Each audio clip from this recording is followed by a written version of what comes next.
Pronto, botei a gravação, e aí vocês já podem colocar o nome e a matrícula no chat aí, para a gente deixar registrado, tá?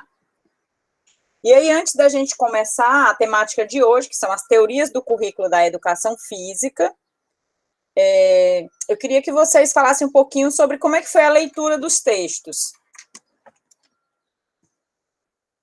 Quais foram as principais dificuldades dos dois textos? O primeiro texto sobre a educação física, a constituição da identidade dos sujeitos, e o outro texto sobre as teorias do currículo e a educação física. Exatamente esse texto que vai subsidiar o trabalho, né? Tanto a elaboração dos slides, como se vocês fossem ministrar esse conteúdo, quanto para fazer a análise comparativa, né, de dois currículos da educação física. Inclusive, eu já recebi, não recebi, né, mas eu acho que foi a Natália que pediu para dar uma olhada no trabalho. Está muito bom, Natália. Eu vi ontem, mas fiquei de dar um retorno hoje sobre o trabalho. É exatamente aquilo mesmo, assim, que você propôs, tá? E a outra atividade para que, a partir desse conteúdo, vocês possam analisar os exemplos de aula que estão postados no SIGA. Vocês procurem identificar. Pode perguntar, Paulo. Professora, porque é o seguinte, surgiu outra dúvida também, eu acho que é a Daniela que está aqui na sala, sobre a respeito do currículo ginástico, né, que a senhora postou uma notícia lá dizendo que ia mandar esse currículo, né, mas que, no entanto, não o seguisse, né? Aí ela ficou com dúvida. Eu não coloquei, isso, tá certo, eu não coloquei. Aí ela estava me perguntando. Aí a questão da Natália também, só para enfatizar, porque também ela pediu também que, se possível, né, tinha outros artigos, né, relacionados a isso, porque o trabalho dela ela não estava conseguindo fazer assim, né, o trabalho buscando outras fontes de pesquisa, entendeu? Aí eu queria saber aqui se a senhora, na frente de todo mundo, se a senhora pode indicar outras pesquisas, né, para os meninos estarem dando uma olhada também. Tá, posso indicar, agora eu só não tenho como postar isso, acho que só tenho como postar isso lá para sexta-feira, porque realmente está cheio de atividade, tenho reunião do CEP amanhã, e eu estou na relatoria de um processo, então só vou ter como postar isso na sexta-feira, mas eu posso procurar outros materiais que tratam de educação física. Aí eu posso postar. Se possível, professora, caso a senhora puder também, a senhora pode mandar para mim que eu ponho lá no grupo do WhatsApp para os meninos, se a senhora puder. Tem a mesma coisa, dá no mesmo, eu tenho um livro, eu tenho que escanear os livros aqui. Tenho que escanear pelo celular, não dá para mandar de outra forma, porque o material, eu não sei se eu tenho em PDF. Certo? Então, sobre essa parte aí de mandar os artigos e sobre as dúvidas para o trabalho, qualquer coisa, se eu não conseguir enviar para amanhã e sexta, eu adio por mais 2 dias ou 3 a entrega do trabalho. Não tem problema, para que vocês possam incluir esse material, tá? Porque está previsto para o dia 14, eu posso adiar para um pouquinho mais, tá bom? Te deixa lá para o dia 16, tá? Não tem problema. E aí eu queria que vocês falassem um pouquinho sobre a leitura dos textos.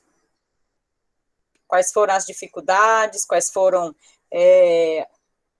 assim, o que é que chamou mais a atenção, quais foram os aspectos que vocês conseguiram se identificar mais em cada um dos currículos, e como é que vocês pensam esses currículos acontecendo na prática pedagógica. Alguém pode me falar?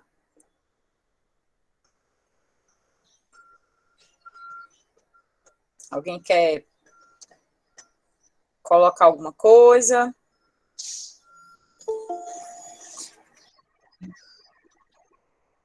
Todos já leram o texto, não? Porque tem que fazer o trabalho, né? Pelo menos um dos dois.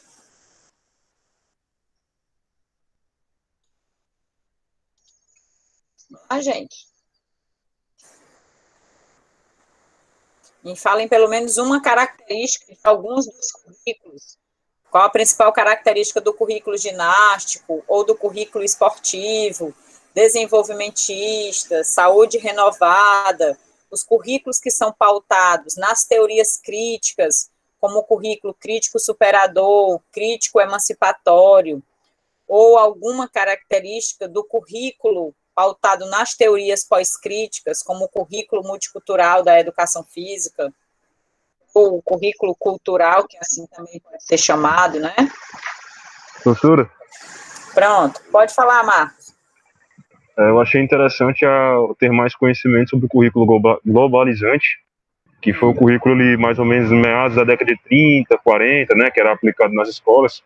E a característica mais marcante que eu achei foi como, eu não imaginava que era dessa forma, mas como o currículo era capaz de não só trazer a questão política e sociocultural para dentro das escolas. Então eu não imaginava que ele tinha tanto esse poder. E a intenção, pelo que eu entendi, desse currículo era basicamente transformar os alunos, através de aulas técnicas, né, tecnicistas, rígidas, engessadas, apenas em seres trabalhadores, seres não pensantes. Que foi exatamente o que a senhora falou desde ali de abordagens, né, a ausência disso. Exatamente. Na verdade, embora a gente possa estipular uma época na linha do tempo de desenvolvimento desses currículos, a gente vai perceber que eles exercem influência até hoje nas aulas de educação física. Não com a mesma, com os mesmos objetivos e com as mesmas intensidades com que eles eram desenvolvidos, mas a gente ainda tem resquícios, tanto do currículo pautado na teoria tradicional, que é o currículo ginástico e o currículo esportivista, né?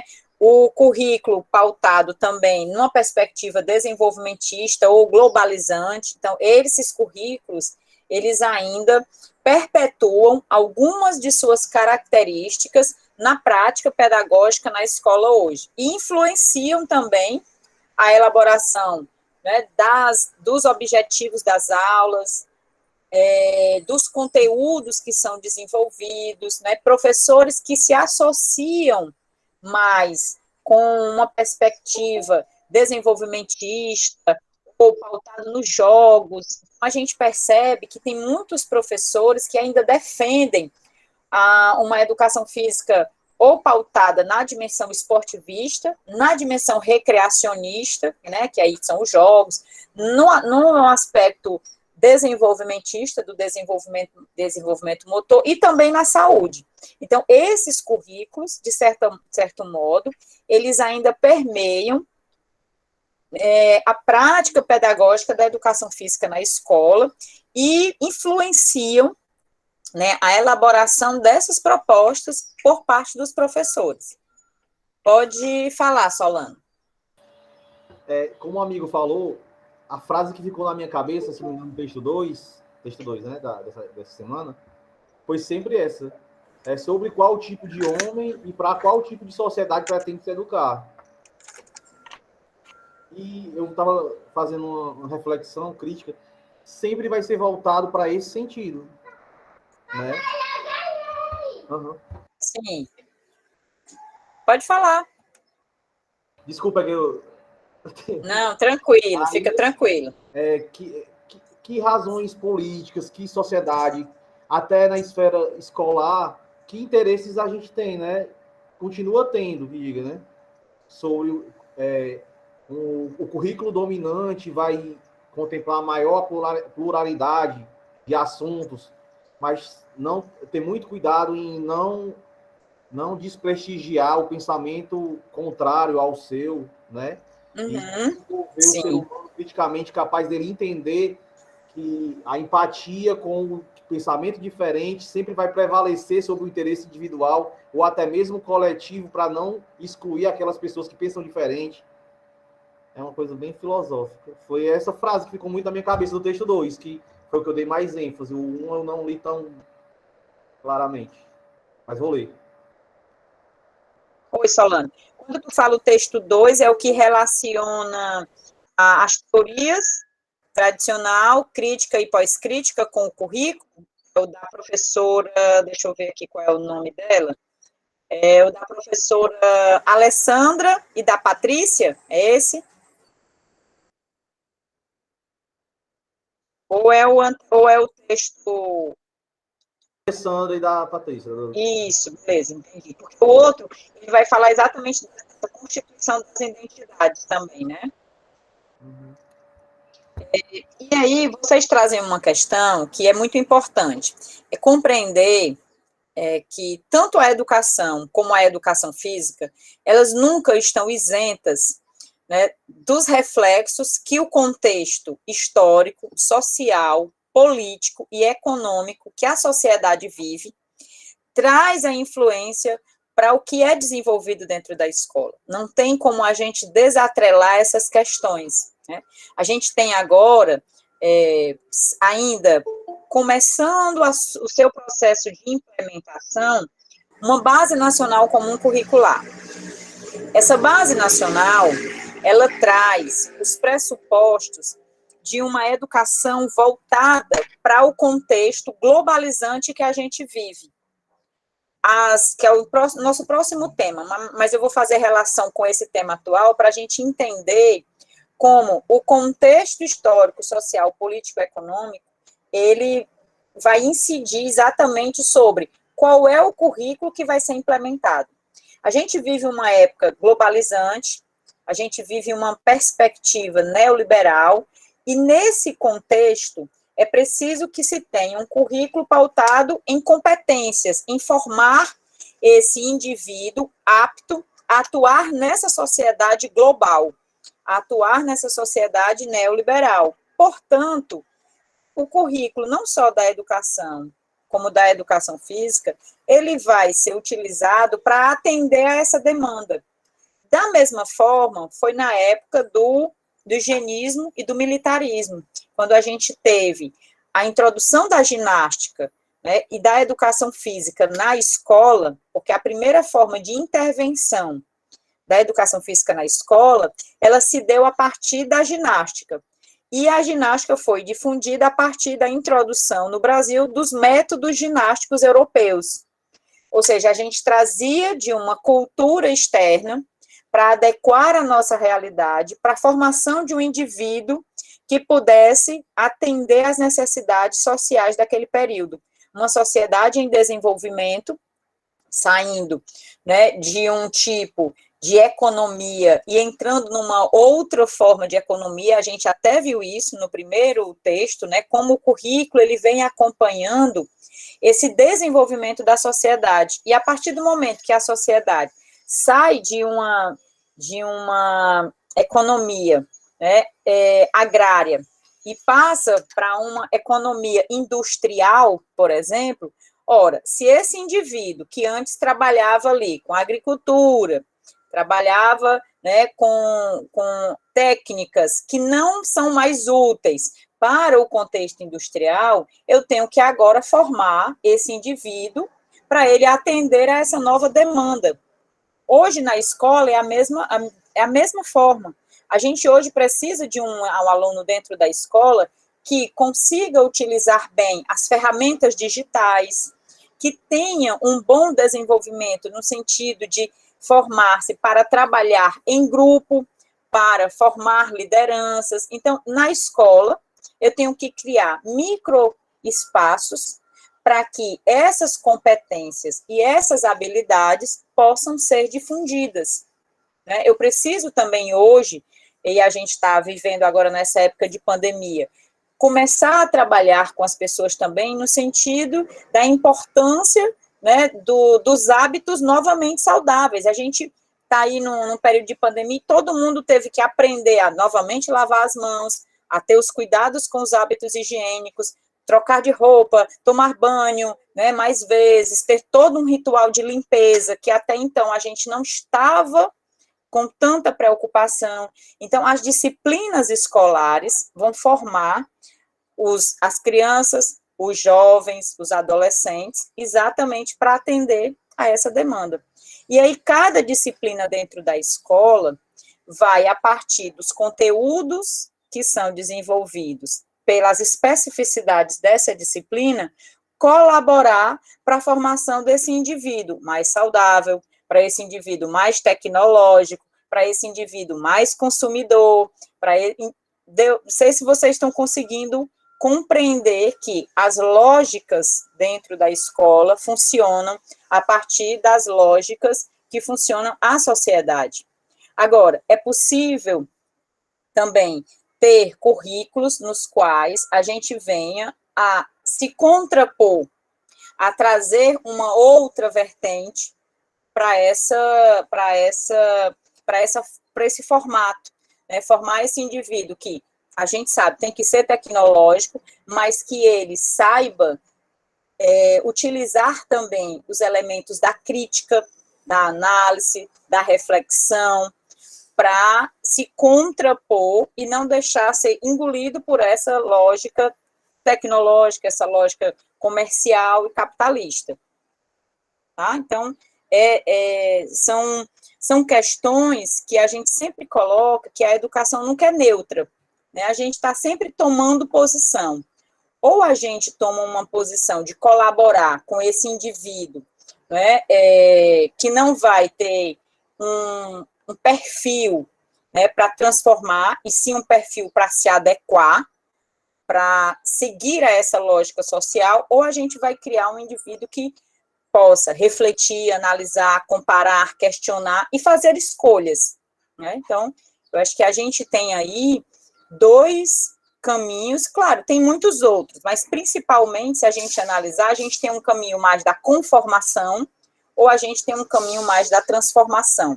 E ainda tem aquele caminho que é que alguns dizem, né, da neutralidade, que na verdade a neutralidade, ela é também uma escolha, né, que são muitas vezes os professores que não querem fazer escolhas no sentido de que, olha, eu não quero nem ir para o A nem para o B, eu vou aqui me preocupar única e exclusivamente com os conteúdos da minha disciplina. Mas a gente sabe que ainda assim é uma escolha. Então, quem mais quer trazer alguma outra questão, além dessa que o Solano e que o Partioli colocou? Alguém mais? Fazer aí alguma coisa que vocês acharam mais interessante dos textos, gente.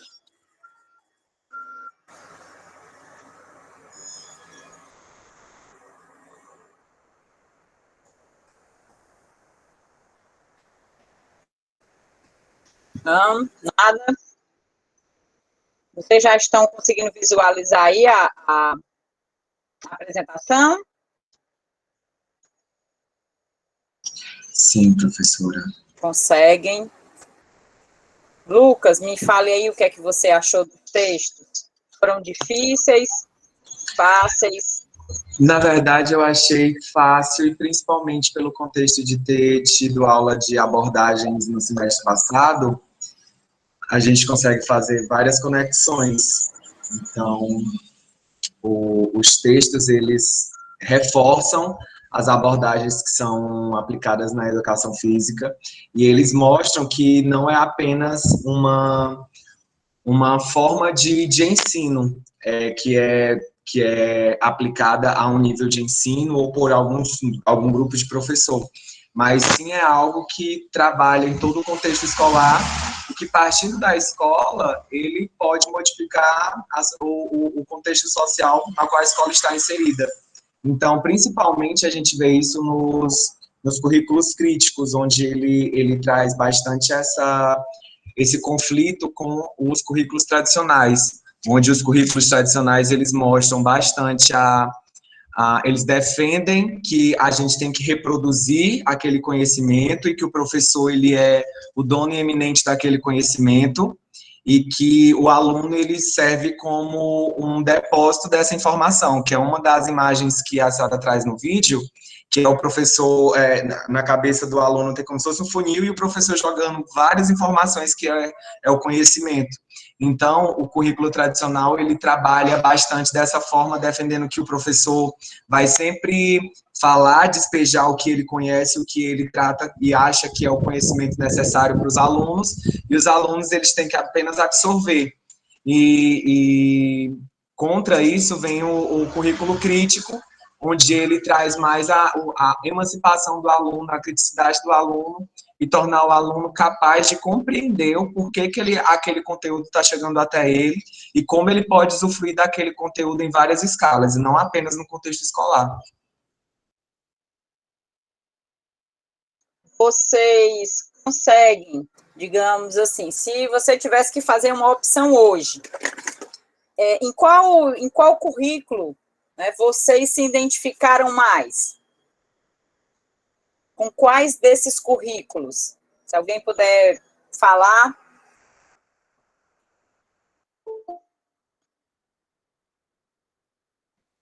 Eu, professora, por ser briguento por natureza e ser sempre do contra, eu iria ser o do crítico mesmo, né? Eu iria ser tipo assim, vamos lá, por que vocês estão fazendo isso? Para que é que serve? Aonde vocês podem aplicar? Como vocês vão utilizar dessa informação ou desse conhecimento quando alguém perguntar o porquê que vocês estão falando dessa forma ou por que vocês têm esse pensamento sobre isso? Então, eu já sou do contra em relação a tudo, eu brigo mesmo, eu bato o pé, então eu iria reproduzir esse tipo de comportamento dos meus alunos. Eu digo, meu povo, bata o pé, brigue, pergunte, faça, que só vai para frente se for assim. Então, eu acho que eu seria o crítico mesmo. Tá. Quem mais, gente? Vamos ouvir pelo menos mais uns dois. Vamos lá. Eu acho que eu iria pela linha do Lucas. Eu também sou um pouco crítico em relação, principalmente a essas relações sociais, né? Então eu iria muito por esse caminho, a questão da violência simbólica que envolve a questão do proletariado, a questão da sociedade dominante, da burguesia e seus interesses, de questionar a posição política deles mesmos, enquanto indivíduos, né, em um coletivo. Eu acho que eu iria desenvolver muito mais com efetividade essa parte da teoria crítica. Quem mais? O Pedro colocou no chat, professora, eu pegaria pontos de todos os currículos, levando para um lado mais crítico. Sim, é bem difícil, Pedro, pegar um pouco de todos os currículos, porque, na verdade, eles têm pontos de divergência, né? Inclusive, a gente viu nas próprias teorias que tem características do currículo tradicional que são totalmente contra as perspectivas de um currículo crítico, principalmente a análise da sociedade, o aluno que se quer formar. Talvez, eu acho que quando você fala que pegaria ponto, seria talvez em relação aos conteúdos, somente. Exatamente. Em relação Exatamente. Deixa eu só terminar.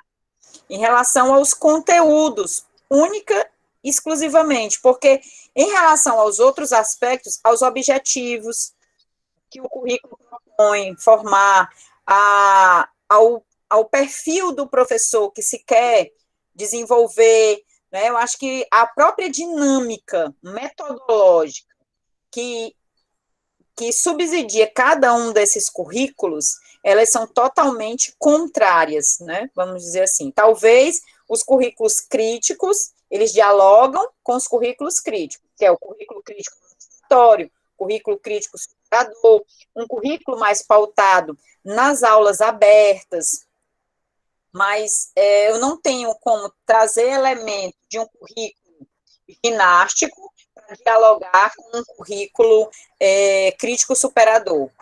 O que eu posso, talvez, tentar dialogar é um currículo saudável com um currículo ginástico. Aí é possível, porque alguns elementos desses currículos, eles se aproximam, eles não se distanciam ao ponto de eu não conseguir implementar na prática as características desses currículos. Tá? Na apresentação, tá? Pronto, pode falar, Paulo. Não, professora, desculpa. É só para, era só nesse sentido mesmo do conteúdo, né? Mas agora eu fiquei a pensar quando o Matheus falou aí a questão da ideologia, que o falou total, né? De como a gente abordar isso. Então, eu acho que meio que cai por terra eu trabalhar essa questão, sabe? Assim, então, eu seria mais crítico, mas como o Matheus disse, ia ver qual é o colégio, né? Ideologia de colégio, né? Pronto. Professora. Oi, pronto, Lucas, pode falar. Já tratando esse ponto que o Pedro colocou no chat e o que o Matheus colocou, só um complemento, é que a gente começa a entender que a gente traz esses currículos e a gente entende que escolas ainda vivem currículos tradicionais. Isso. Como o Matheus colocou, vai depender muito da ideologia da escola. Então, significa que existem escolas que elas não aceitam que você tenha um pensamento crítico e que você trabalhe criticamente seus conteúdos na escola.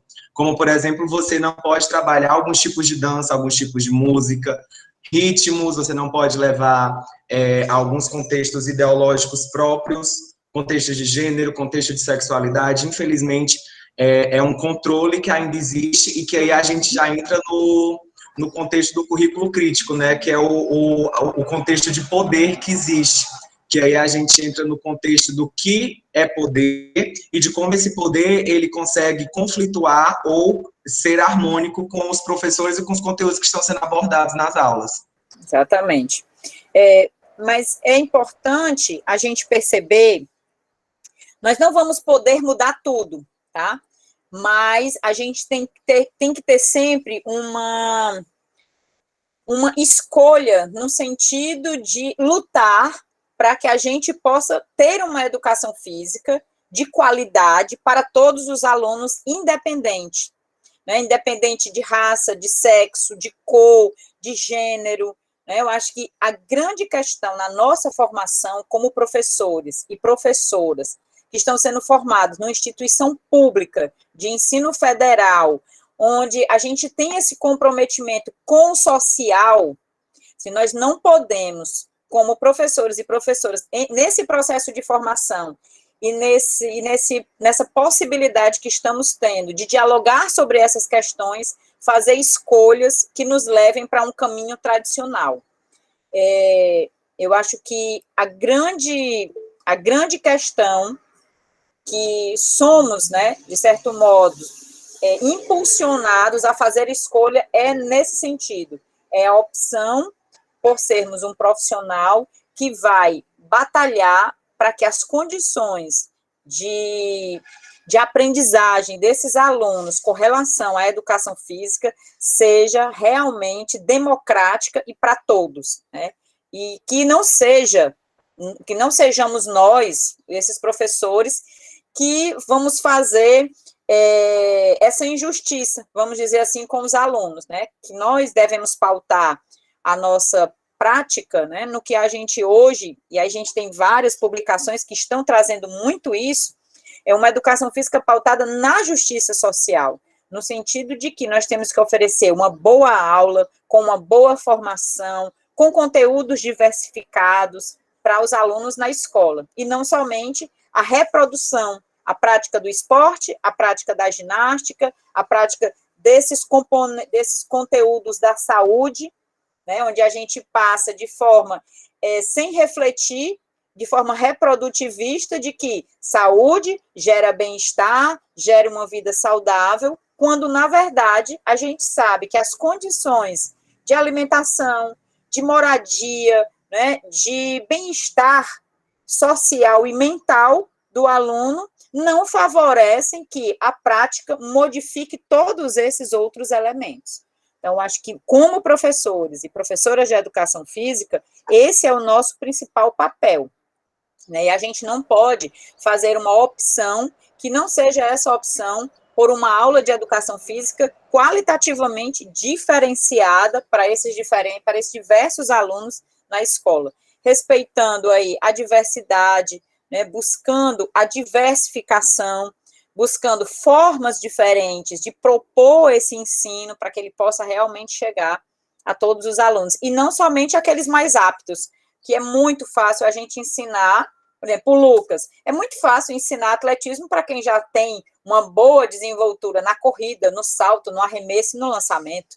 Então, a gente tem que realmente batalhar para ensinar aquele aluno que é o gordinho, que é o magrelo, né, que é o obeso mesmo, que é aquele aluno que não tem habilidade motora bem desenvolvida. Então, nós temos que trabalhar com a nossa formação, visando sempre, né, acolher e incluir todos os alunos nas nossas aulas, tá? Ok? Então, era essa minha fala nesse sentido de que, claro, nós não vamos mudar tudo, como o Matheus colocou. A gente chega em algumas escolas que muitas vezes nos impede de, num primeiro momento, inserirmos e trabalharmos, né, de acordo com o que a gente gostaria, de acordo com o que a gente acredita.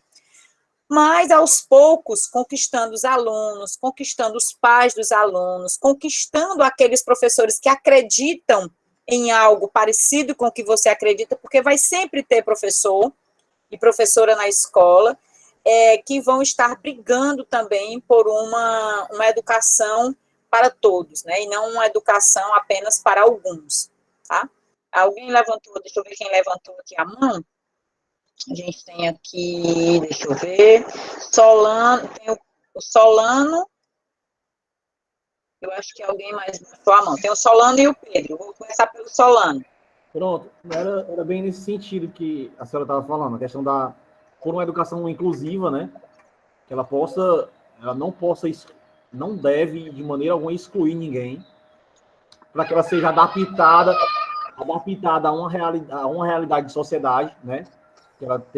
A gente sabe que as condições de educação física escolar não são perfeitas, né? A gente tem inúmeras realidades enquanto comunidade ao redor da escola, enquanto escola, né, interna, enquanto características culturais daquela sociedade. Então é muito complicado, e ela tem que ser flexível, e ela tem que ser acolhedora, ela tem que ser... O aluno tem que se sentir bem na aula, né? Não é esportivizar. Ah, o aluno gosta de futebol, vamos botar só futebol porque ele vai comparecer por causa do futebol. Não é isso. Eu acho que o papel do professor não é ensinar, é transformar a realidade daquela pessoa, né? Sim. Quando você colocar como transformador de realidades, você vai alcançar o seio daquela comunidade que está ao redor da escola, né? O professor de educação física, não só por ser aquele cara despojado, em alguns casos, é claro, né? Despojado, aquele cara bem, que se comunica bem, que tem uma desenvoltura atlética, né? Vamos como ele alcança, né? Ele não vai só pelo esporte, mas ele vai também pela diversidade de conteúdo que ele domina. Então, é papel do dever nosso, como professor, mudar esse estereótipo de bombadão, de fortão, né? Daquele cara que só pensa no corpo, estética, para aquele cara capaz de entender e desenvolver, para ele entender por que a areninha só é utilizada por um segmento de pessoas. Porque alguns espaços públicos não podem ter outras pessoas de outros bairros, né? Sim. A situação é essa que Fortaleza é dividida em duas facções, né? Tem tantas influências de segurança, de cunho alimentar. Por que minha escola só dá danoninho e bolacha creme crack? Porque a escola do fulaninho, que é em outro bairro, propõe uma nutrição mais, né, direcionada realmente à saúde. Desenvolver esses aspectos críticos, não só em relação ao movimento. Quando o amigo falou gostaria de colocar cada pedacinho de todos os currículos na minha aula, eu fiquei pensando, não é abandonar, né? Porque assim, a gente vai ter N formas de trabalhar o movimento, né? A gente vai ter N formas de criticar o movimento, né? Seja ele numa dança africana, de origem ocidental, oriental, de uma característica teatral. A gente vai poder trabalhar de diversas formas.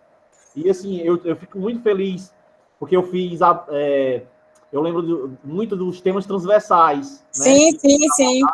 Que a gente, quais as possibilidades que o professor de educação física tem, junto com outras disciplinas, de desenvolver assuntos que antigamente nunca poderiam ser passados na cabeça de um professor de educação física, né? Sim.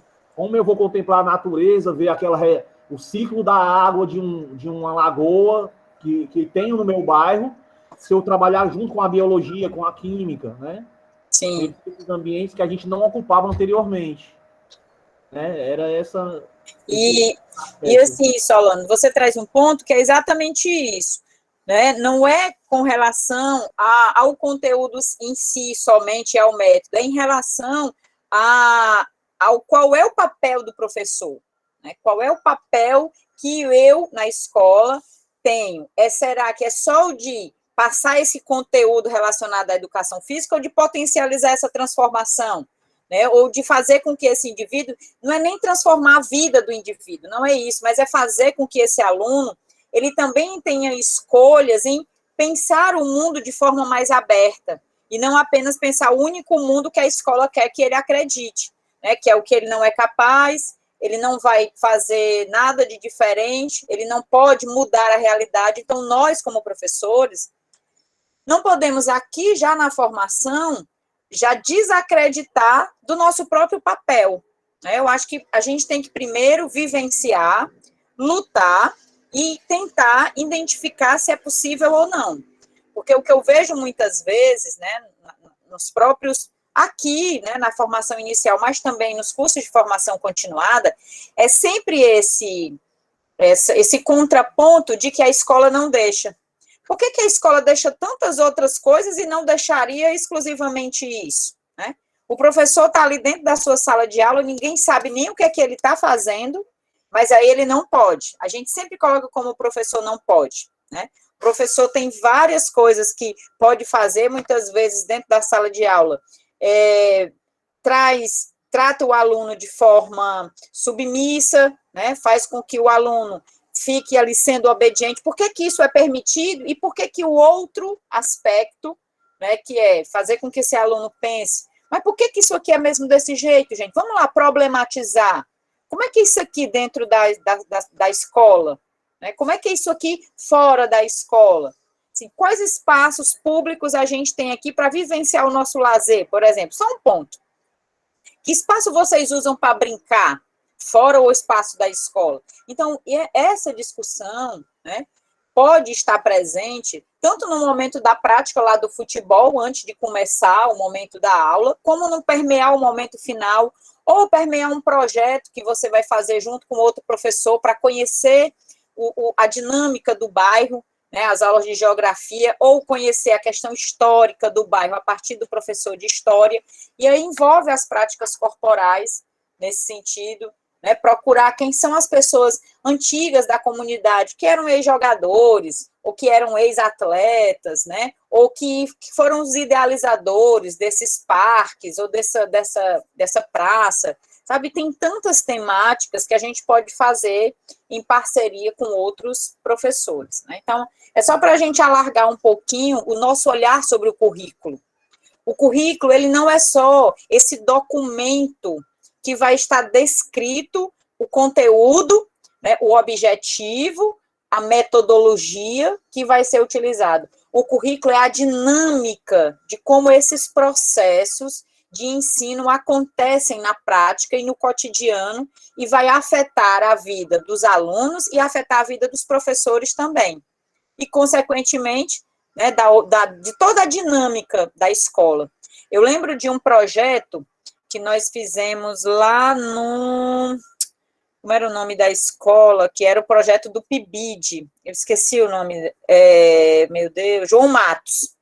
E a gente fez um projeto lá exatamente para identificar, né, possibilidades de se trabalhar com os jovens essa questão de sobrepeso, né, as questões de estética sobre a aula de educação física, trabalhar sobre a questão dos estereótipos da adolescência, né, das meninas que se acham muito magras, ou se acham muito gordas, ou se acham feias, se acham com um corpo inadequado.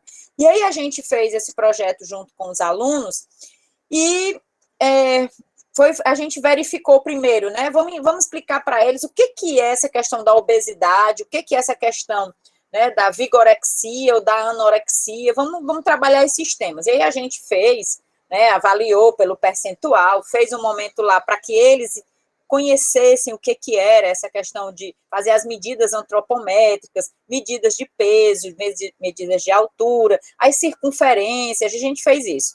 Isso mobilizou tanto que até as professoras e os professores queriam participar, queriam também entender sobre esse tema para incluir também na vida deles. Então, veja que foi um projeto que mobilizou toda a escola, não foi só os alunos do ensino médio, né, mobilizou aí os professores, a própria diretora também ficou mobilizada com isso, e no final os próprios alunos apresentaram um projeto, que era o Núcleo de Práticas de Pesquisa, que eles têm uma disciplina, que é o NTPPS, os alunos do ensino médio, eles montam projetos, tipo aquelas feiras que eles têm que apresentar, né, e aí uma das temáticas que eles escolheram foi exatamente a partir desse outro projeto que foi desenvolvido.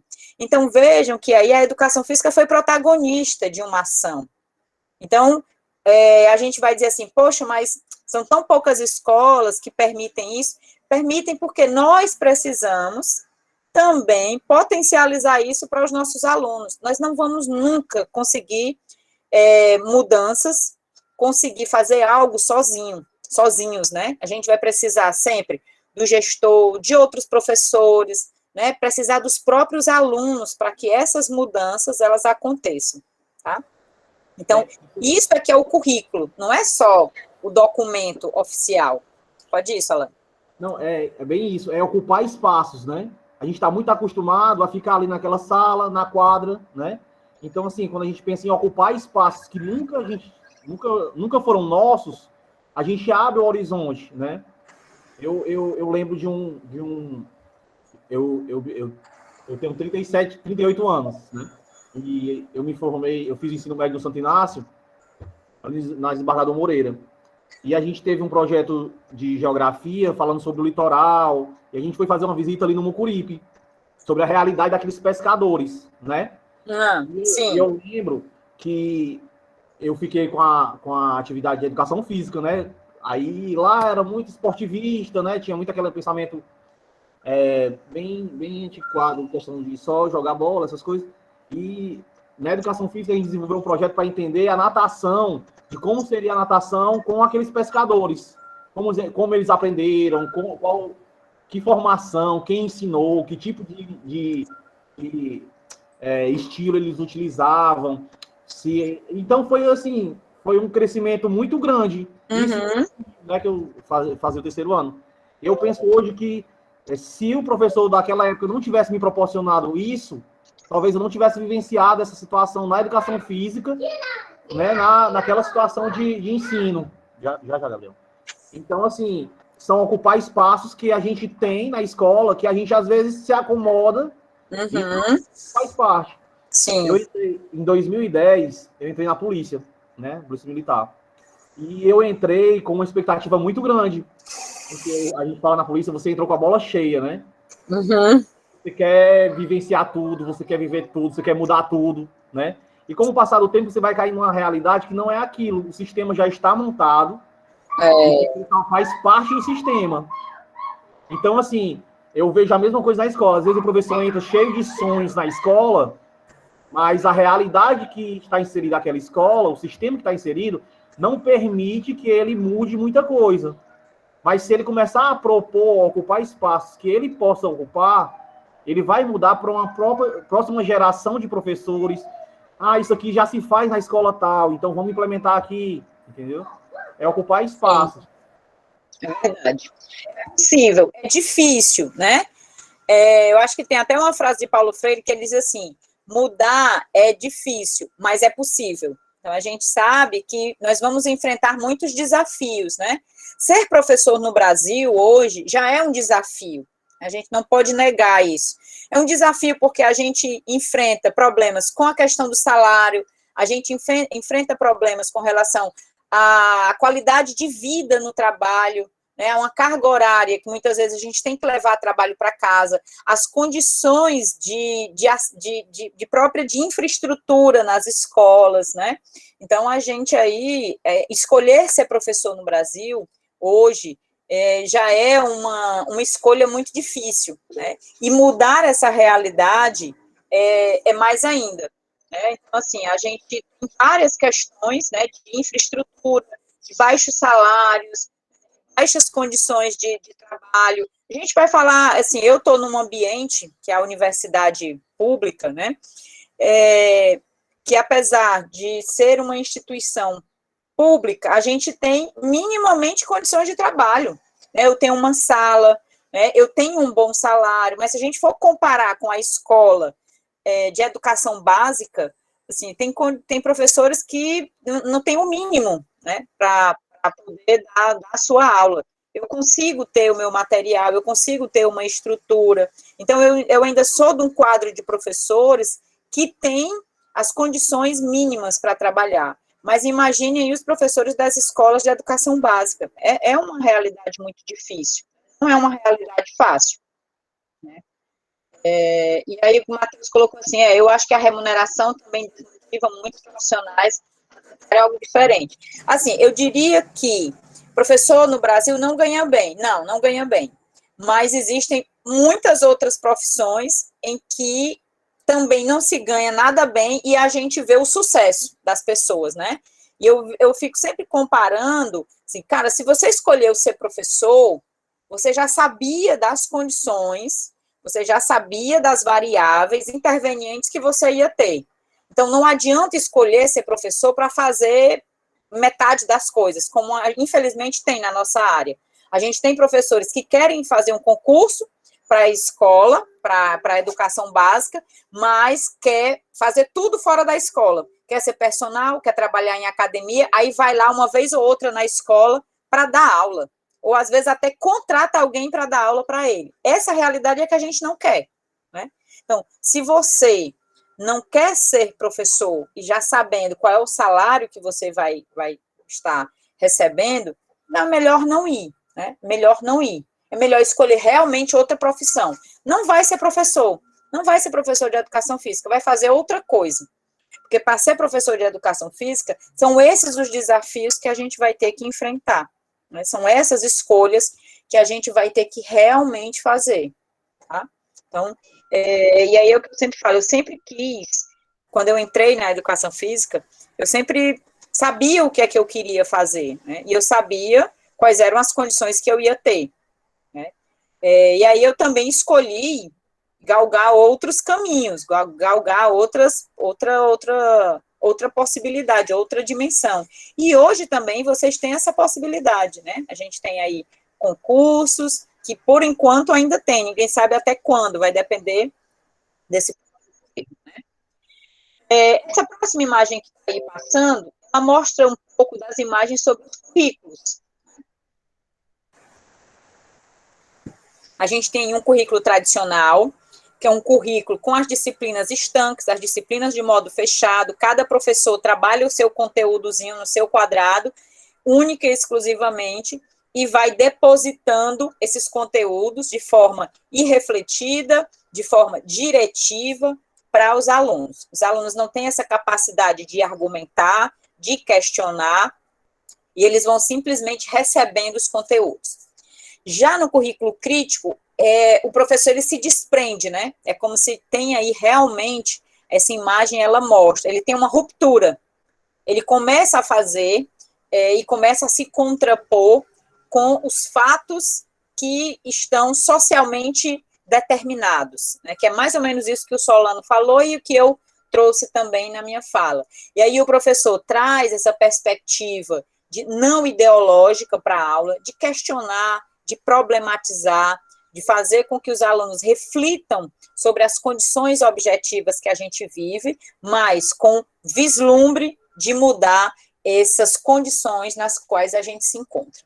E esse currículo pós-crítico, ele está envolvido aí em questões que estão para além da mudança de perspectiva econômica e ideológica na sociedade, mas se filia às questões, principalmente, de poder, de compreender as artimanhas que estão por trás, né, das propostas aí governamentais, por exemplo, das propostas de currículo, busca trabalhar com as localidades e com os microespaços, tentando aí viabilizar mudanças para aqueles pequenos núcleos nos quais os indivíduos estão envolvidos, trabalhando principalmente com as questões que se voltam a trazer uma realidade sobre as lutas de raça, de etnia, de gênero, trabalhar aí e privilegiando temas que são negligenciados pela educação atual, né? Então, e que são temas, muitas vezes, que fazem parte do contexto social dos alunos, mas que não são privilegiados pela escola, tá?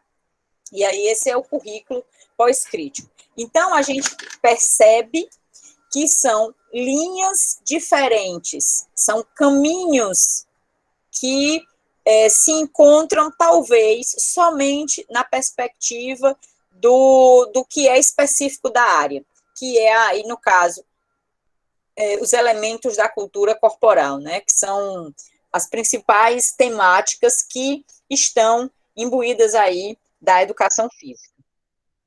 Essa é a questão principal.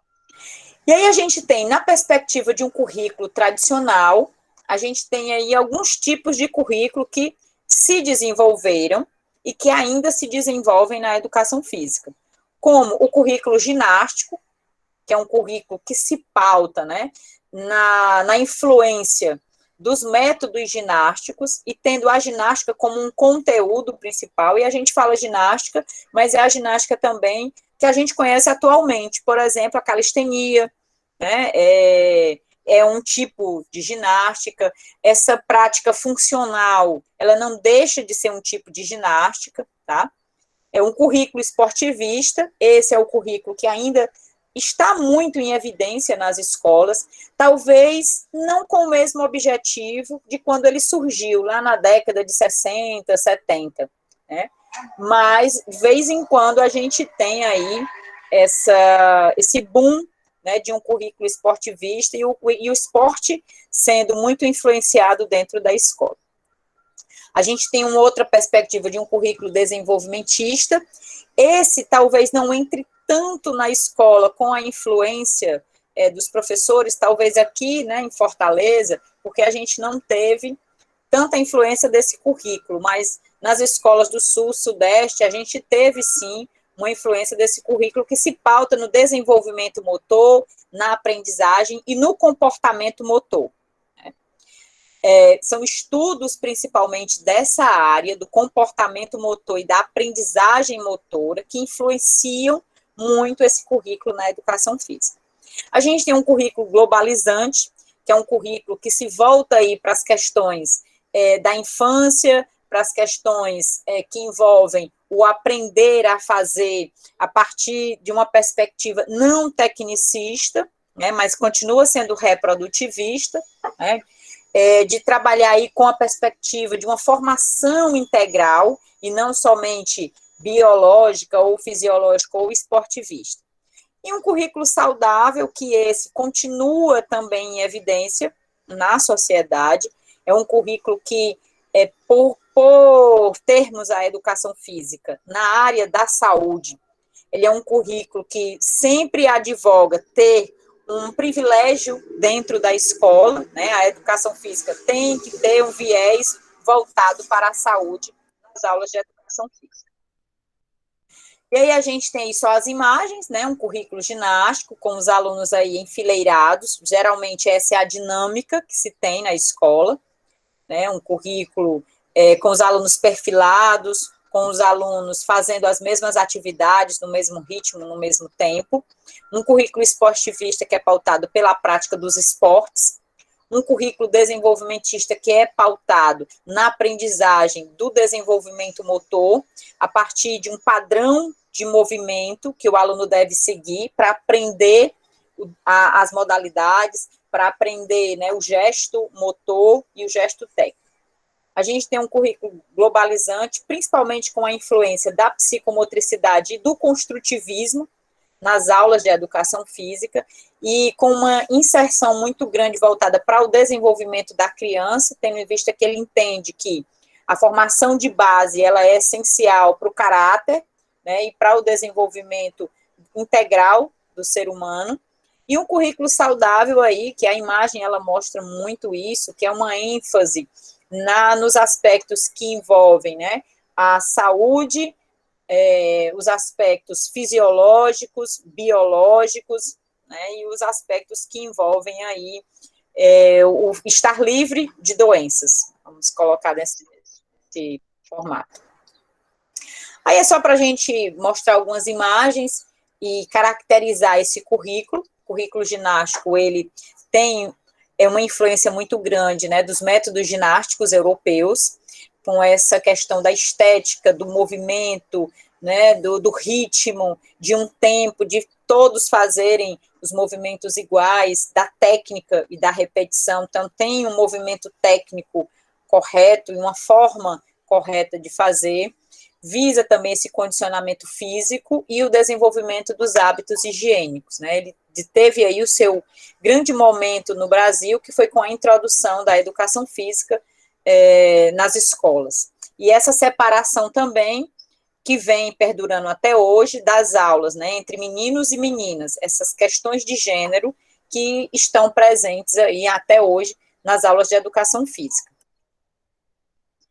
Currículo esportivista, ele tem basicamente como conteúdo principal os esportes e os jogos, visa o rendimento e a formação dos atletas dentro da escola, ou seja, é um currículo que visa a aprendizagem de habilidades voltadas para o desenvolvimento dos esportes e também o desenvolvimento de valores como aprender a ganhar, aprender a perder, né, aprender a ser, de certo modo, submisso àquele que você sabe que é melhor que você naquela prática esportiva. Então, esses são alguns aspectos esportivistas. O currículo globalizante, ele tem um aspecto muito voltado para desenvolver uns aspectos que a gente sempre escutou, né, na aula de educação física, que é desenvolvimento cognitivo, afetivo, motor e social. Tem uma influência muito grande da escola do Lebouche, né, do principal autor, né, que trouxe para o Brasil aí a psicomotricidade como forma de se contrapor ao tecnicismo presente na educação física. Um currículo desenvolvimentista, que é pautado a partir da proposta de ampulheta, que aí o desenho mostra isso, né, do Galahu, onde ele faz uma análise do desenvolvimento humano a partir do aspecto motor, dizendo que desde criança a gente vai saindo de uma fase motora reflexiva até uma fase motora especializada. Então, mostra o progresso de desenvolvimento e como esses padrões de desenvolvimento podem ser utilizados para serem trabalhados como referência dentro da escola. Ou seja, para garantir essa progressão normal de crescimento e de desenvolvimento por parte dos alunos. Tá? Visa também a repetição e a técnica. O que tem em comum em todos os currículos, numa perspectiva tradicional? É exatamente a repetição e a técnica, a não reflexão, a formação desse indivíduo que está ali para receber e para não questionar os conteúdos que estão sendo trabalhados. Esses são os principais objetivos. Ainda dentro dessa perspectiva tradicional, a gente tem um currículo saudável, que o objetivo principal é a promoção da saúde via um estilo de vida saudável, um estilo de vida ativo, e esse estilo de vida saudável e ativo seria ensinado pelo professor de educação física na escola. O principal papel desse professor é formar esses hábitos saudáveis e esses hábitos para um estilo de vida ativo para os alunos, para que, após os anos escolares, eles possam continuar seguindo esse estilo de vida saudável fora da escola. Trabalha com temas, principalmente aí, voltados para a nutrição, fisiologia, anatomia, exercício físico, tá? Até aqui tudo bem, gente? Alguém pode me dar um feedback aí? Tá tudo tranquilo? Sim. Tá sim, professora. Pronto. Aí nós temos um quadro, que aí, acho que foi a Natália, né? A Natália foi a Daniele, que o Pedro falou, que perguntou. O quadro que eu ia colocar era esse quadro que está aí, ó, onde eu trago exatamente o que eu peço lá no trabalho. Os objetivos, os conteúdos, qual é o aluno que se quer formar, como é a relação professor-aluno, qual é o papel do professor. Então, vocês podem pegar a partir dessa própria tabela, né? O currículo ginástico, ele tem por objetivo promover esses hábitos higiênicos, valorizar o desempenho. Conteúdo principal é a ginástica, o aluno é um agente passivo, né? E há diferenças entre as classes sociais no sentido de que os mais aptos são sempre favorecidos em relação aos não aptos, né? E esses não aptos e aptos também é um reflexo da sociedade, que é quem manda e quem obedece. E a relação entre professor e aluno é uma relação vertical, onde o professor promove todo o desenvolvimento da aula e o aluno vai replicar. Não vou ler todos, depois vocês podem utilizar o slide como um momento de estudo. Aí tem a vista, tem o currículo globalizante, tem cada aspecto aí colocado separadamente, currículo desenvolvimentista e o saudável. Os currículos críticos, basicamente, a literatura, ela trabalha com 2 principais currículos, mas não tem só esses, tá, gente? Esses são os dois currículos mais sistematizados, mas a gente tem um currículo que é também pautado aí no currículo das aulas abertas, por exemplo, né? Mas ele não é um currículo tão difundido no Brasil, ele é um currículo muito difundido na Alemanha, por isso que ele não tem tanta inserção aqui. Basicamente, a gente tem 2 currículos, que é o currículo crítico superador e o currículo crítico emancipatório. Esses são os 2 principais. As influências teóricas são diferentes desses 2 currículos. Currículo crítico superador, a principal referência para esse currículo é o livro Metodologia do Ensino da Educação Física, onde ele traz todo o desenvolvimento de como é que é desenvolvido, inclusive a própria sistemática de distribuição dos anos escolares não se limita a séries, e sim a ciclos de escolarização, né?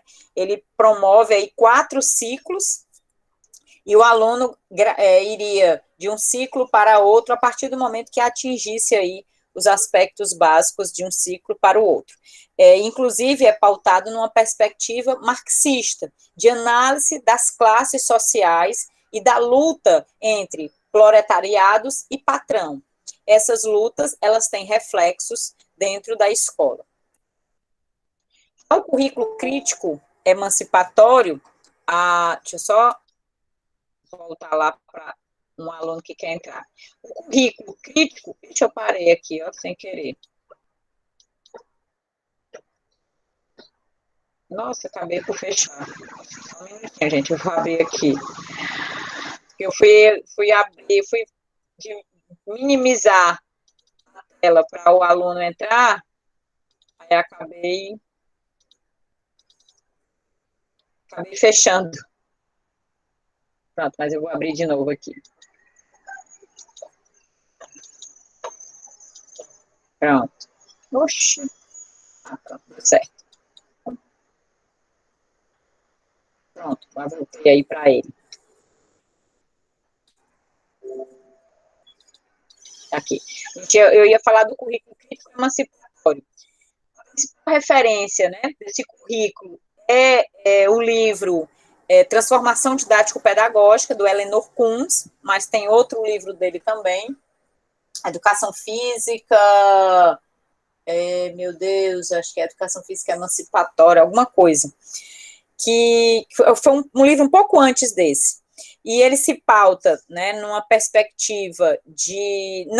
Não traz a luta de classes, ele se pauta na perspectiva dialógica da ação, tanto de Paulo Freire quanto do Habermas, e ele utiliza aí, acho que foi assim como o coletivo de autores, que começou a introduzir essa discussão, né, sobre a educação física na cultura corporal do movimento, né, ele defende a cultura do movimento, Ele acha, o Eleanor Kunz, ele faz uma crítica à cultura corporal, porque ele diz que toda cultura, ela está imbuída no corpo.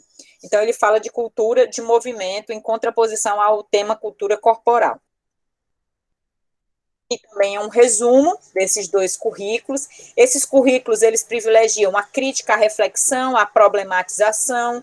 O aluno não sai da posição de agente passivo para ser um agente transformador a partir da aula. Uma outra referência é a relação com a cultura, uma ruptura com a aptidão física e uma nova concepção, que é a cultura corporal de movimento, a cultura de movimento. Tá? Aqui está errado, é cultura corporal de movimento, não. O conteúdo é a cultura de movimento, não é na do Eleanor Kunz, uma citatória. Eu até tenho corrigido isso.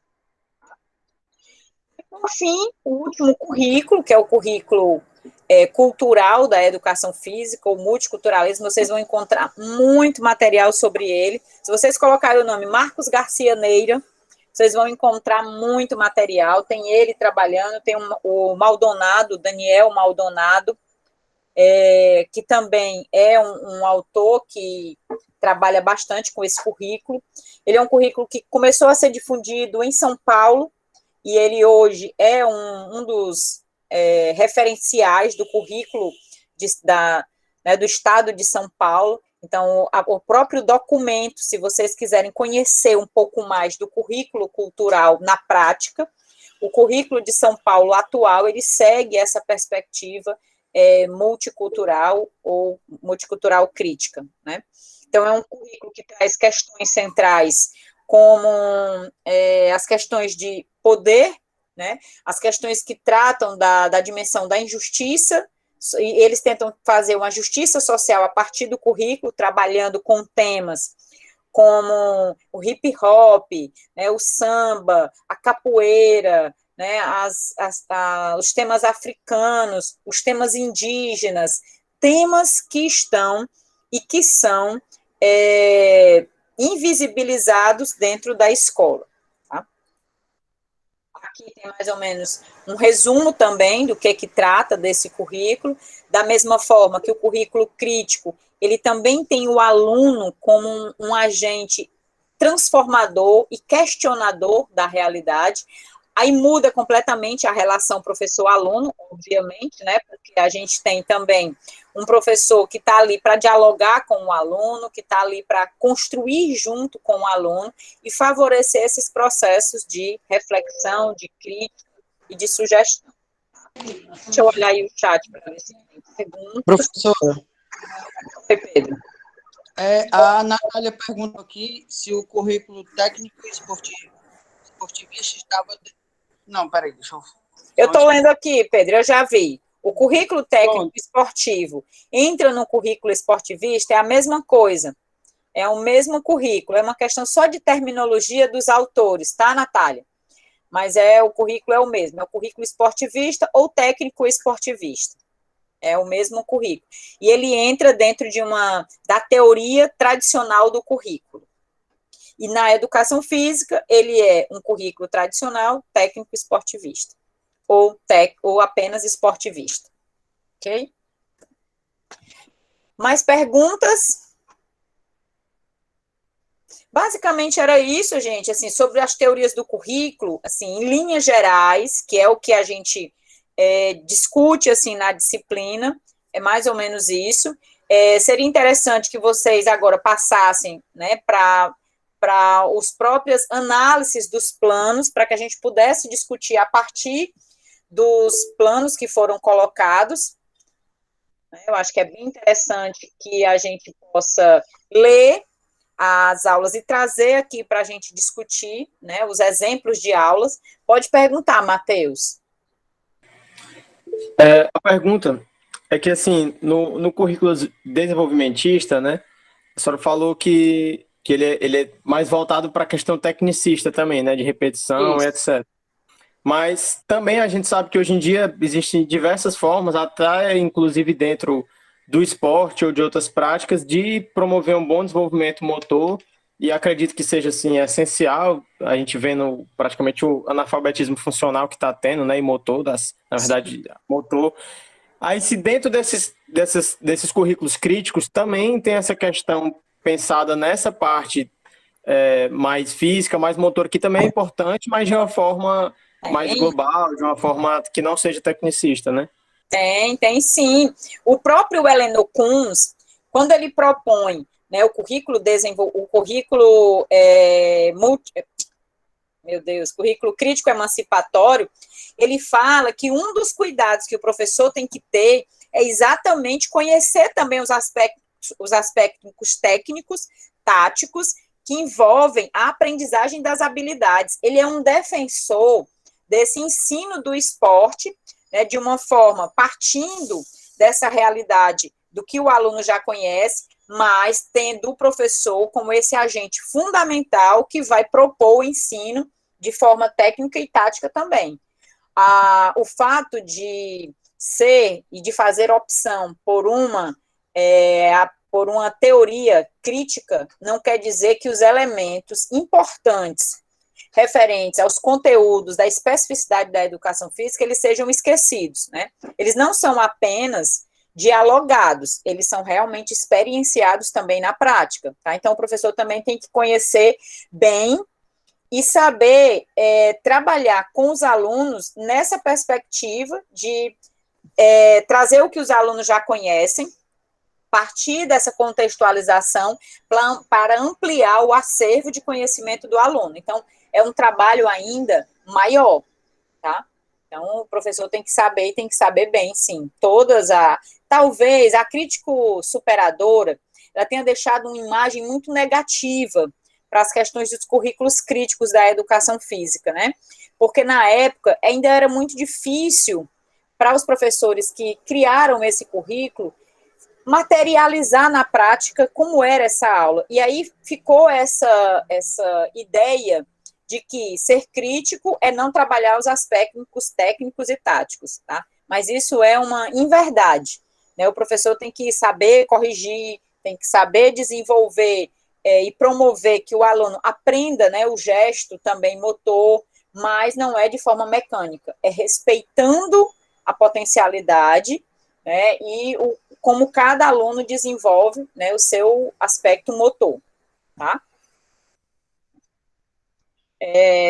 Acho que alguém ia perguntar aqui, deixa eu ver quem era o Renato. O Renato. Renato, fala a pergunta, nenhuma pergunta tem um jeito certo ou errado. Coloca a tua dúvida, é importante.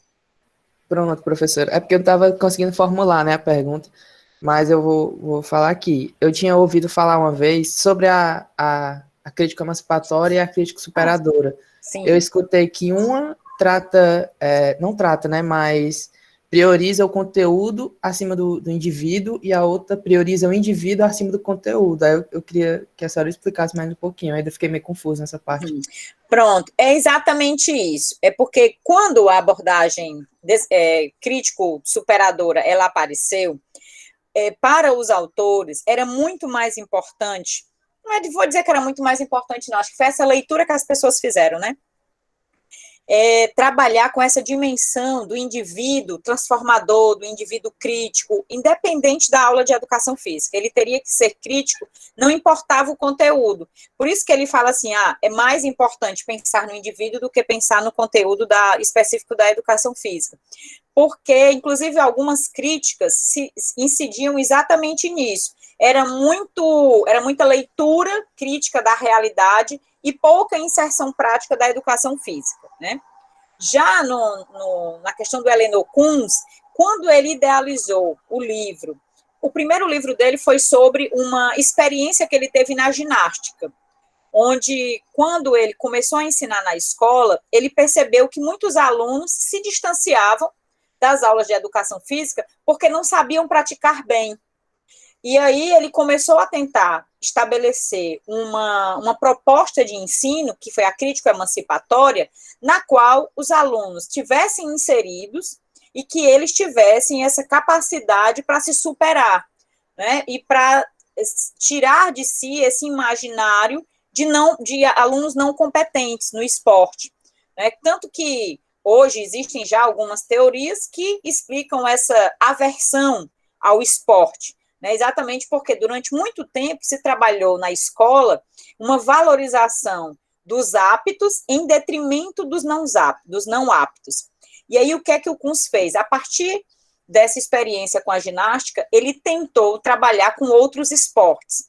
E a sua aproximação com o atletismo, né, ele foi também atleta de atletismo, fez com que ele, no livro Educação Física Crítico-Emancipatória, ele trabalhasse exatamente exemplos de aula voltados para o esporte.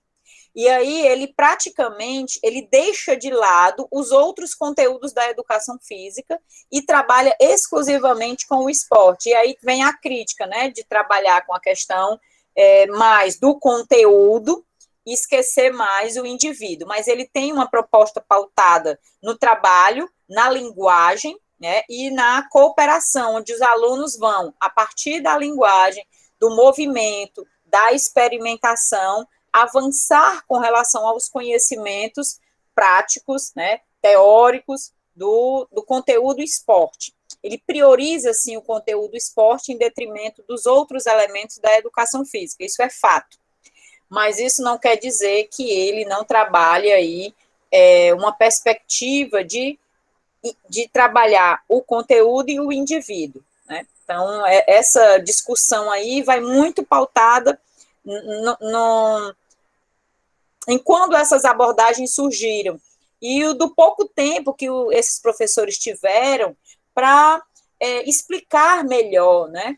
Para fazer com que as pessoas entendessem melhor essas propostas, entendeu? Que é mais ou menos o que o Matheus também perguntou, né, sobre essa dimensão aí como é que ele falou, foi o Matheus, não, acho que foi o Matheus, sobre essa questão da prática, né, da técnica. As pessoas sempre acham que porque é técnico, porque é crítico, não pode ter a técnica. A técnica existe, mas ela não precisa ser reproduzida igualmente para todos os alunos. É preciso que o professor compreenda que alguns alunos têm uma técnica maravilhosa e que vão avançar, e outros não, mas eu não preciso fazer dessa técnica um padrão em que todos tenham que atingir, né? Por exemplo, será que todo mundo joga bem como o Neymar? Não. O Neymar também deve ter feito aula de educação física lá na escola, e nem por isso todos os alunos precisam fazer igual o Neymar. É essa diferença que a gente precisa compreender, e a gente precisa possibilitar exatamente o esporte para todos, e não somente o esporte para aqueles que sabem praticar. É muito fácil ensinar para um aluno como o Neymar, que já tinha várias habilidades voltadas para o futebol, por exemplo. Então, não tem, exatamente isso, Solano, não tem uma receita, né? Não tem essa fórmula que vai ser igual para todo mundo. E o importante é que o professor, ao ensinar a técnica, ele não faça a sua avaliação, por exemplo, voltada para só vai passar se fizer do jeito X, do jeito Y. Então, não tem esse formato. O aluno tem já alguns elementos culturais que são pertencentes ao seu se movimentar, e no momento da aula, ele vai aprender outros elementos desse se movimentar que vão fazer a junção entre o que ele já faz e o que ele tem que aprender. Entende? Então, é isso que a gente tem que se preocupar, né? E por isso que a gente também tem que saber ensinar no sentido de mostrar que existe outra forma, mostrar que existe outro caminho, mas que se tem resultado, o aluno está fazendo bem assim, beleza, né? Exatamente, o Daniel está colocando, de repente o Neymar pode ter sido um desastre no xadrez e está tudo certo. Exatamente, ninguém precisa ser bom em tudo. Eu era muito boa em matemática e física, então, mas eu não gostava de geografia e nem de história. Então, e aí depois eu tive que encontrar, né, sei lá, meios para eu poder, porque a específica da UFC, na época, que era o meu vestibular, era História e Biologia.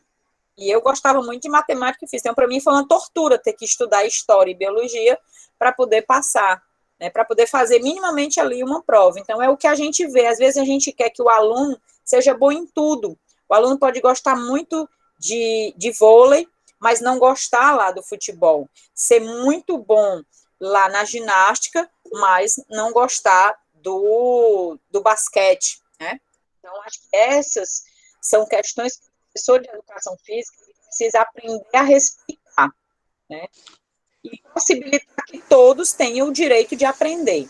Pode ir, Solano. Professora, o que a senhora acha assim, de um currículo que, por exemplo, a senhora falou que gostava de matemática e física, né? Eu também tenho muita facilidade com matemática e física. A minha primeira formação é engenharia em telecomunicações. E assim, eu penso, não sei se isso seria uma saída, mas assim, já pensou se a escola contemplasse, vamos dizer, a aluna Eleni tem facilidade em matemática e física, então ela vai ter vai ser direcionada para matemática e física e diminuta nas outras disciplinas.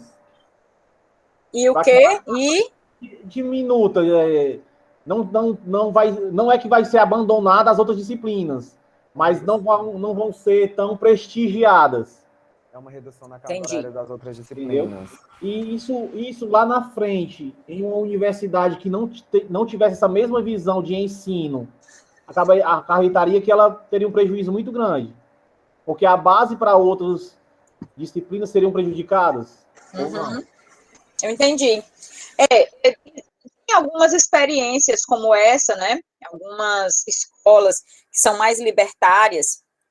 Tem uma escola que tem algumas experiências no Brasil que elas atendem de acordo com as áreas de interesse do aluno. Existe, sim, algumas escolas. Tem a escola Waldorf, tem a escola Lumiar, tem a própria escola da Ponte, ela trabalha com projetos que são de interesses do aluno. Mas essas escolas ainda estão longe de atender e da gente compreender a realidade, porque a gente vive em função de avaliação no Brasil. No Brasil e no mundo, né? Num ranking em que as escolas elas são ranqueadas a partir de um sistema de avaliação. E o predomínio das avaliações é a língua portuguesa e a matemática. Então, na verdade, o aluno, ele segue um currículo porque ele é avaliado naquelas áreas específicas. Mas essas experiências de outros currículos já têm sido vivenciadas, né? Mas não tem a inserção mundial como a escola tradicional, né? Com um currículo ainda tradicional.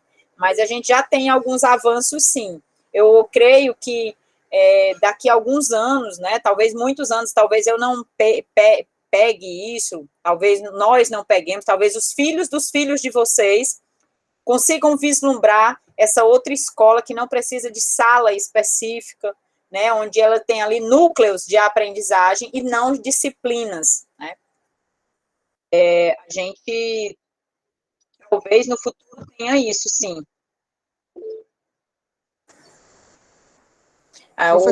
O Roger colocou, né, que acredito que haveria, sim, complicações entre as escolas. Aliás, não foi por isso que foi retirado o AS e o ANS das escolas, né.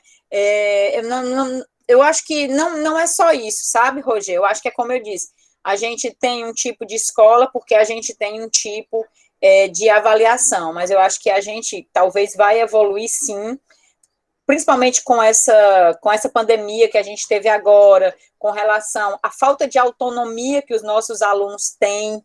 Então, a gente precisa trabalhar um currículo que faça com que as crianças sejam mais autônomas, criativas, né? Então, eu acho que a gente tem muito a aprender ainda sobre essa questão da educação, tá? Professora. Só um minutinho, Pedro, que tem o Matheus antes, tá? Que levantou a mão. Só um minutinho. Pode ir, Matheus. Professora, tem algum currículo em construção, o que já existe, que coloque para me ensinar desde, assim, da criança, né? Coisas que não são ensinadas e que são fundamentais e que, por falta de educação delas, às vezes as pessoas entram em situação de pobreza e miséria, como educação econômica, como empreendedorismo. criatividade, essas coisas. Tipo, por que, se a senhora acha que tem algum motivo mais por trás, político, ideológico por trás disso, ou só mesmo por falta de implementação? Não, claro que tem a ver com a questão político-ideológica, isso não tem dúvida. Tem uma escola aqui, mas é muito cara, que é a escola, e é claro, que é com o método montessoriano.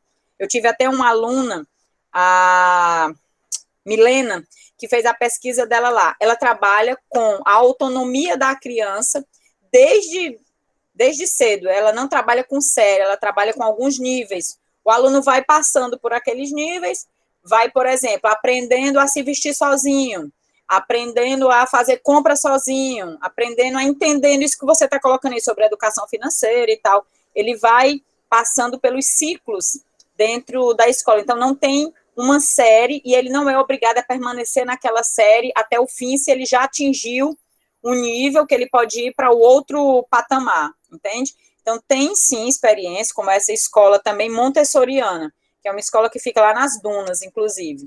Mas aí tanto essa escola montessoriana, quanto a escola Waldorf, são escolas muito caras, né? E que não são acessíveis.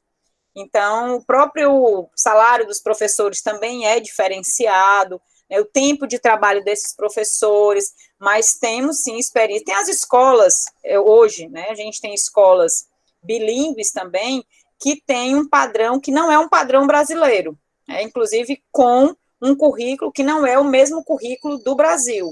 Então, a gente tem também escolas assim, aqui no Brasil, né? A Escola Vila, ela é um intermediário, né, Solano? A Escola Vila, ela tem uma proposta, como é que a gente chama, meu Deus? É uma proposta, integral, mas é um outro nome. Ela tem uma proposta diferenciada, ela inclui, né, aspectos aí que envolvem o trabalho com a espiritualidade, que a gente praticamente não vê na escola, não tem a ver com a religião, mas tem a questão dos cuidados com a vida, com o ambiente, né? Então, a Escola Vila também é um exemplo de um currículo diferenciado. A gente tem, sim, alguns exemplos desses currículos, mas eles não chegam muito, primeiro porque não há um investimento, né? Não há, por parte do governo, interesse em educar para essa autonomia, para essa transformação. Eu vi até um meme esses dias, acho que colocando até, acho que é uma fotozinha de Paulo Freire, está passando bastante esses dias. Ele diz assim: seria uma atitude ingênua esperar que as classes dominantes, ou seja, que as classes que estão no poder, desenvolvessem uma forma de educação que permitisse, né, as classes dominadas perceberem essas injustiças sociais de forma crítica. Então, eu acho que esse meme, ele é muito antigo, ele é uma frase de Paulo Freire, mas ele retrata exatamente isso, assim. Vocês acham que realmente o governo quer que a gente entenda tudo, né, o que está por trás dessa concepção que tentam mascarar e esconder? Obviamente que não, né? Então, eu acho que dificilmente a gente vai ter uma educação que faça com que as pessoas elas estejam efetivamente esclarecidas, né, e que lutem pelos seus direitos. E quantas pessoas ainda acreditam, né, que esse governo atual é um governo que vem para minimizar as injustiças, né? Então, assim, eu não consigo perceber, mas tem pessoas que conseguem. Então, ele está fazendo bem feito o papel dele, porque consegue fazer com que milhares de pessoas, e aí não é só uma, duas, três pessoas, vocês conhecem no círculo de vocês, pessoas que defendem. Então, eles estão fazendo bem o seu papel, foram educadas perfeitamente para acolher, né, e para defender uma proposta como essa que vem sendo defendida, que faz com que a gente amplie ainda mais as diferenças sociais no nosso contexto, né? E aí pode ir, Pedro, acho que você é o último que está aqui. Professora, é só a questão das escolas ETIs, né?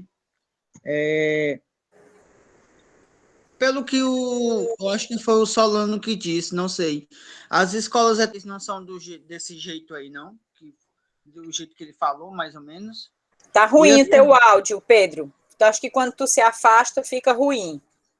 É as ETIs, professores. As escolas de tempo integral, entendi. Certo. Não são assim como o Solano falou, não?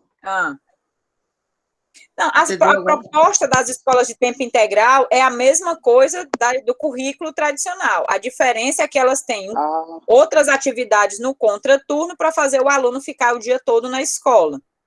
Mas, assim, não tem um currículo diferenciado.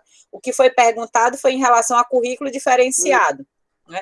Eles trabalham com alguns projetos no contraturno, mas, né, o currículo de manhã são as disciplinas e à tarde ele tem outras atividades, né? Mas isso não significa que o currículo é diferenciado, não.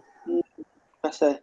E assim, professor... O que o Matheus perguntou foi em relação à questão se tinha um currículo que tratasse de questões efetivamente que sejam úteis, né, para a vida, como a educação financeira, como cuidados com a própria saúde mental, espiritual, emocional, que a gente praticamente não tem.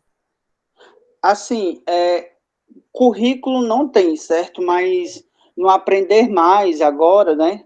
Eles estão vendo, tirar a educação patrimonial para ver essa questão da educação financeira, né? De como eles vão trabalhar, de como eles vão trabalhar essa questão financeira, né? Da educação financeira. Eles fizeram até um curso para a gente, professor, né, monitor, para nós ver como é que trabalharíamos, né, essa educação financeira, entre outras coisas, né. E, assim, no colégio da minha namorada, não é o currículo, mas tem uma disciplina que trabalha exatamente a questão da educação financeira, entendeu? Do empreendedorismo, né? De como eles fazem mas isso, aí né? o que a gente está discutindo é qual é essa concepção de empreendedorismo. É empreender para quem? Essa educação financeira vai no sentido da transformação ou no sentido da manutenção? É isso que a gente precisa entender. Não é que tem a matéria, qual é o sentido de ter essa matéria, para que ter essa matéria, entendeu? É para conformar ou é para ele realmente transformar?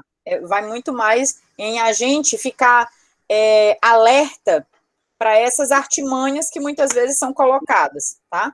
Solano e depois o Lucas. O primeiro? Solano primeiro. Pronto. Eu estou expondo a minha vida também. Tá, Lucas? Hoje eu trabalho no Procon, né? E eu sou conciliador lá. E assim, a gente tinha uma rede de palestras em escolas municipais e estaduais que era educação para o consumo. Porque o indivíduo, ele não está, ele está inserido num sistema econômico que ele não aprende a verdadeira hierarquia do consumo, né? Quando a gente fala isso, eu estou ensinando o indivíduo o que ele precisa realmente e o que é o marketing das empresas para fazer ele consumir, né? Não sei se vocês perceberam, eu acho que quem é mais quem é mais experiente aqui já vivenciou. Existiam muitas propagandas de brinquedos de criança na TV, né? Ou então produtos que ofereciam Kinder Joy, aqueles Kinder Ovo, né? Que não vende o chocolate, vende a lembrancinha, né? Então, assim, nós somos bombardeados pela mídia por muitas informações. E então, o Procon Fortaleza, que é na Major Facundo, a gente desenvolveu uma rede de palestras em escolas municipais e estaduais para essa educação para o consumo. E muitas escolas que porque é tudo com agendamento, é um dia apenas, né? E muitas escolas abriam mão dessa situação porque não achavam necessário. Né? Então, assim, eles não vão consumir nada. Eu não estou interessado em consumir hoje. Eu quero que ele entenda que o amanhã dele, com o primeiro salário dele, aquele consumo tem que ser consciente. A gente tem uma pesquisa no Procon que fala sobre o endividamento em série. E qual o grau de instrução, a faixa etária que envolve essas pessoas. E assim, eu fico muito triste, porque eu vejo que quanto maior o grau de instrução, menor o endividamento em série. Então, quanto menos instrução a pessoa tiver, quanto menos mas o endividamento em série é focado. Então, ela não teve uma educação para o consumo. E é muito triste, né, a gente jogar as crianças no mercado, deixar essa criança virar um adulto e não ter noção financeira nenhuma. É jogar realmente as galinhas aos lobos. Uhum. Entendeu? Exatamente. Lucas? Professor, eu não tenho mais nada para falar. Depois que a senhora falou, aí eu já... Não, mas era justamente sobre esse contexto da reflexão sobre o que está sendo ensinado na escola, né? Principalmente nas escolas técnicas e profissionalizantes de Fortaleza, que aí eu lembro dos vídeos produzidos pela Liana na disciplina passada, inclusive numa das entrevistas com o alguma coisa Maldonato. É Daniel Maldonado. Pronto, esse mesmo, onde ele critica bastante a reforma do ensino médio, né, que era o principal assunto. Os itinerários. Isso, e que ele fala que essa reforma do ensino médio, juntamente com essas condições de transformar a educação e colocar o aluno para pensar fora da escola, nesse contexto, principalmente que a gente está trazendo agora, que é esse conteúdo financeiro, que os alunos eles continuam reproduzindo, eles não refletem o porquê dessa educação financeira dentro da escola. E aí a gente tem um vídeo que eu assisti, que é com César Calegari, sobre a reforma do ensino médio. E aí ele também fala desse contexto, que essa medida provisória ela foi algo assim abrupto e louco da forma como foi planejada.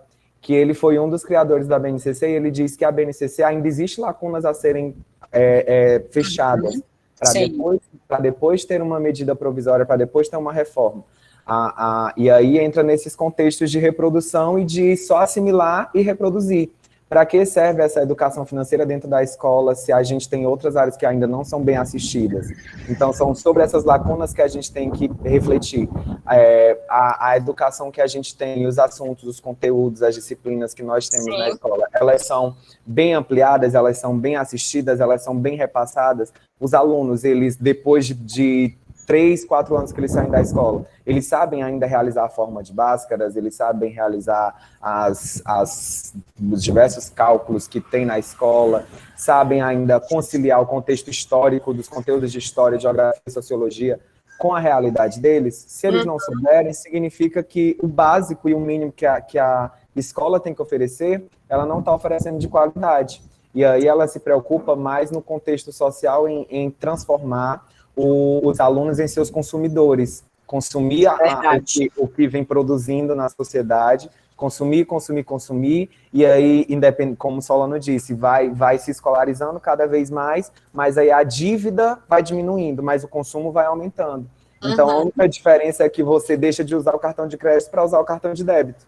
Então, tem que tomar bastante cuidado nesse contexto, que é a reflexão, que é justamente o currículo crítico, né, que é o porquê que esses conteúdos estão na escola e como esses conteúdos eu levo para casa e eu trabalho com a minha mãe, com os meus irmãos, com a galera da rua, jogando bola de travinha, como que eu vou trabalhar como que eu vou colocar em prática o que eu estou adquirindo na escola, que é justamente isso que falta na escola, na grande maioria.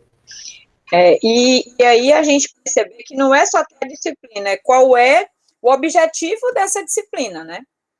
Qual é o objetivo, por exemplo, desses itinerários? Por que se criaram alguns itinerários? E por que algumas escolas só vão oferecer alguns e não outros? Né?